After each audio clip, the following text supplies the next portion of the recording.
abençoar o seu dia e governar os seus passos. Peça a Ele para arrancar toda a ansiedade do seu coração.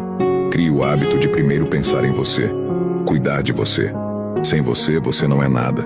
Isso não é egoísmo. Se você não cuidar da sua espiritualidade, da sua saúde mental, como é que você vai dar conta de todo o resto? Você precisa estar bem. Ah, mas eu cuido de todo mundo. Tá, mas e quem cuida de você? Deus não te deu mais um dia qualquer, sem cor. Ele te deu mais um dia para você sorrir e colorir da maneira mais bonita possível. Ao abrir os olhos, você tem todas as oportunidades do mundo de realizar os seus sonhos. Não caia na besteira de achar que é só mais um dia qualquer, porque não é.